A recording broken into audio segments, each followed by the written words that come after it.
Le kiosque d'Europe 1, Thomas Soto. Le kiosque de 7h15 avec autour de la table, comme chaque matin, Alex Taylor pour parler d'Europe. Good morning, Alex. Einen schönen guten Morgen wünsche ich Ihnen. Voilà, c'est l'allemand, mais il y a un peu de triche derrière, vous allez voir. Vous nous direz ça. Axel de Tarlet qui zoome sur l'écho et nous emmène dans le Grand Nord. Alexandre Cara qui va nous révéler, comme chaque matin, une info politique. Et puis Anne Le Gall qui innove. Bonjour, bienvenue. Bonjour Thomas. Oh bah il y a juste Anne Le Gall qui dit bonjour. Bon. Axel de Tarlet, je viens quand même vers vous. Shell renonce à l'Arctique et c'est une bonne nouvelle pour l'environnement, c'est important. Hein, ça, exactement, Shell qui a quand même dépensé 7 milliards d'euros pour aller voir s'il y avait du pétrole sous l'Arctique. Il y en a, mais finalement il renonce. Alors il renonce pour plusieurs raisons. Un, il trouve qu'il n'y en a pas beaucoup. Deux, ce qui se passe, c'est qu'aller exploiter du pétrole sous l'Arctique, c'est par un froid glacial, ça coûte très cher, on est loin de tout. Et avec un baril qui est tombé à $40 le pétrole, enfin $40 le baril, c'est plus rentable. Voilà. Et puis la troisième raison, Shell parle du risque environnemental, bien sûr. On imagine les conséquences d'une marée noire provoquée par Shell dans le Grand Nord, sur l'Arctique. Ils sont sincères sur ce point-là, c'est pas ce qu'on appelle du greenwashing, comme c'est pas rentable, et voilà, on fait ça pour respecter l'environnement. Alors pas vraiment, il y a quand même une vraie peur de Shell d'aller exploiter du pétrole dans le Grand Nord. Il y a une pression de l'opinion publique qui est très forte, qui est plus forte que ce qu'ils imaginaient, reconnaît-on chez Shell, et donc ils disent ça nuit à notre image. Et puis deuxième chose qui est très intéressante, Shell dit avoir peur de, je cite, l'imprévisible environnement régulatoire américain. Et bien ça, c'est le syndrome Volkswagen.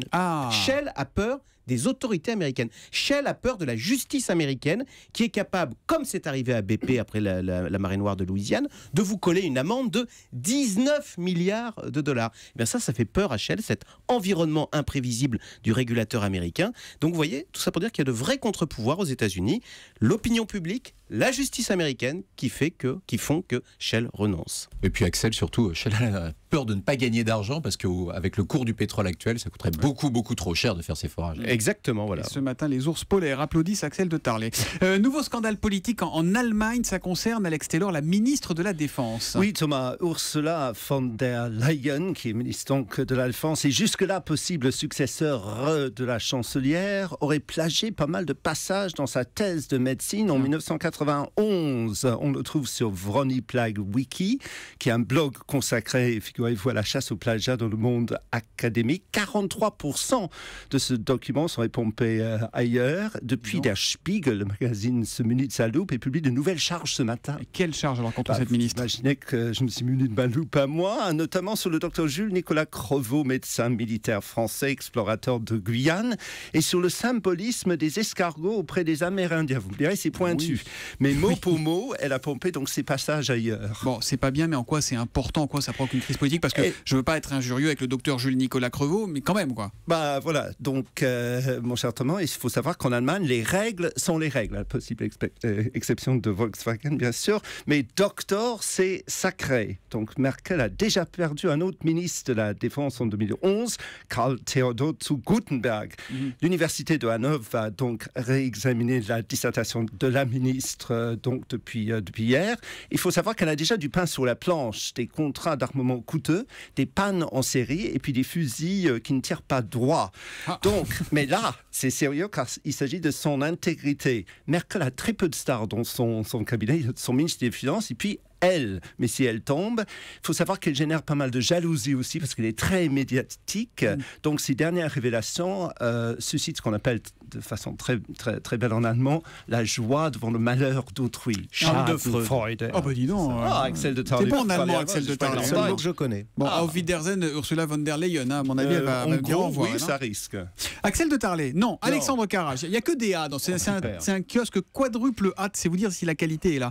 Bon, l'info politique du jour, elle concerne le meeting de Valérie Pécresse dimanche dernier. Alors on a eu une belle démonstration d'unité, mais ce que vous nous apprenez ce matin, Alexandre, c'est qu'en coulisses, tout n'était pas aussi parfait. Et oui Thomas, ce jour-là, Nicolas Sarkozy était de fort méchante humeur, à tel point qu'il a laissé échapper à la fin du meeting, il commence à m'emmerder celui-là. Qui est-il? Celui-là, en l'occurrence, c'est Bruno Le Maire, contre lequel le patron des Républicains est particulièrement remonté depuis quelques jours. D'ailleurs, les observateurs ont remarqué qu'il ne s'était pas adressé laissé la parole pendant ce meeting. Alors, moi j'ai interviewé Bruno Le Maire, il est particulièrement cultivé. Mais pourquoi est-ce qu'il est devenu en si peu de temps la nouvelle cible de Nicolas Sarkozy? Alex, d'abord à cause du cumul des mandats. Vous savez que Nicolas Sarkozy s'est prononcé pour le retour du cumul des mandats, alors que dimanche, Bruno Le Maire a réaffirmé son opposition au cumul des mandats et s'est même fait applaudir sur le sujet. Ensuite, il y a la thématique du renouveau, qui est le slogan favori, vous le savez, de Bruno Le Maire, qui agace prodigieusement Nicolas Sarkozy, qui rappelle désormais en public que le renouveau, c'est aussi la fidélité. Autrement dit, sans lui, Bruno Le Maire n'aurait jamais été ministre. Mais pourtant, c'est plutôt entre Alain Juppé et Nicolas Sarkozy qu'on aurait pu attendre un clash.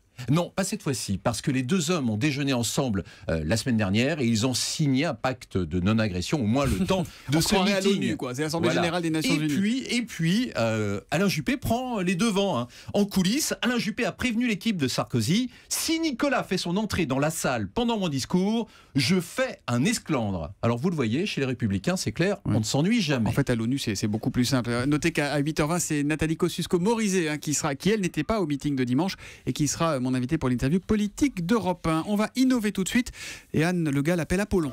Qui est donc, ma chère Anne, cet Apollon qui est un peu la star du jour pour les scientifiques? Eh bien, c'est le laser le plus puissant du monde qui est français, qui va être inauguré cet après-midi à Saclay, près de Paris.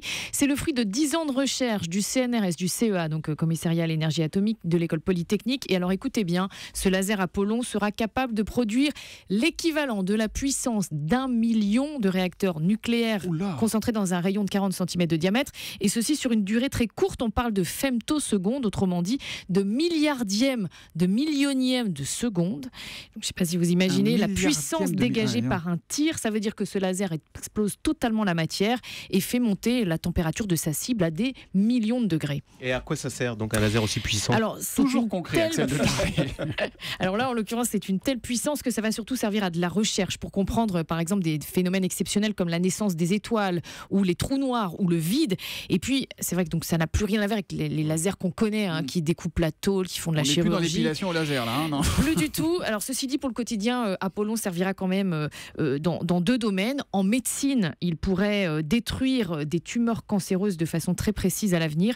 Et puis, il pourrait servir aussi pour le traitement des déchets nucléaires. En théorie, il pourrait enlever aux déchets une partie de leur radioactivité. On a 3 Apollons autour de la table qui sont un peu jaloux, là, quand même. Alexandre Carra. Le triple A, voilà.